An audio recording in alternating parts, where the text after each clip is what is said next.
Memórias.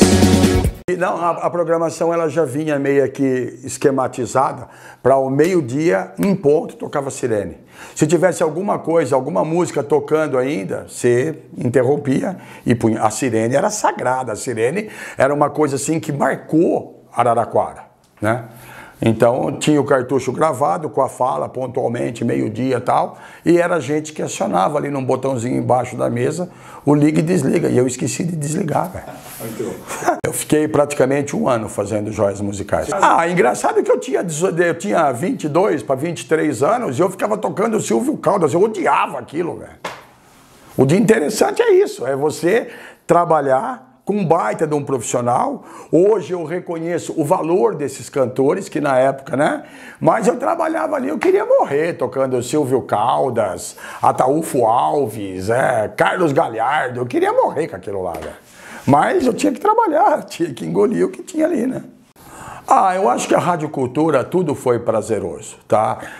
Foi uma experiência incrível que eu vivi no AM da Cultura, né? E tipo assim, né, tudo aconteceu muito rápido na Rádio Cultura para mim. Eu cheguei na Cultura em 84 e em 85 eu já era repórter. E teve uma reunião, porque chegou uma hora que eu não conseguia mais conciliar a reportagem com o horário de mesa de som. E aí o Toninho um dia chamou o Polese na sala dele e disse: Polese, o negócio é o seguinte, nós temos que decidir. Ou o Baldassarri fica na reportagem ou o Baldassarri fica como operador de som.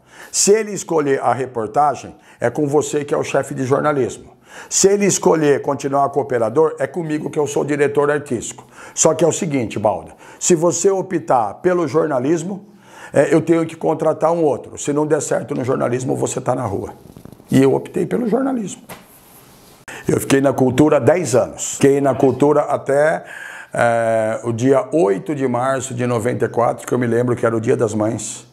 E foi o dia que eu vi minha avó chorar, porque eu cheguei em casa e eu tive que dar a notícia que eu havia sido mandado embora, depois de uma discussão que eu tive com o Madalena. O Madalena se postou de uma maneira, entre aspas, um pouco indelicada com alguns profissionais, e porque ele se baseou na fala da mulher. E a hora que ele foi ver qual era a realidade dessa história, a realidade era outra, ele quis jogar em cima de mim. Porque o meu pai era o administrador da Gota de Leite. Só que o meu pai não tinha nada a ver com o problema da saúde que estava acontecendo. Aí ele fala que eu fui na Gota porque eu queria defender meu pai. Aí eu falei para ele que para ele falar o nome do meu pai, primeiro ele tinha que escovar o dente dele com ácido. E aí eu fui para rua. Aí eu fiquei fora de Araraquara por 94, eu fiquei fora de Araraquara 6 anos. Eu tinha um equipamento de danceteria que eu fazia de final de semana com o William, que também trabalhava na rádio. Eles me mandaram embora, eles me perseguiram, eu não arrumava mais emprego em Araraquara, mas eu tinha esse esquema de danceteria e de quarta-feira eu ia de ônibus para São Paulo buscar CDs que eu era cadastrado nas gravadoras.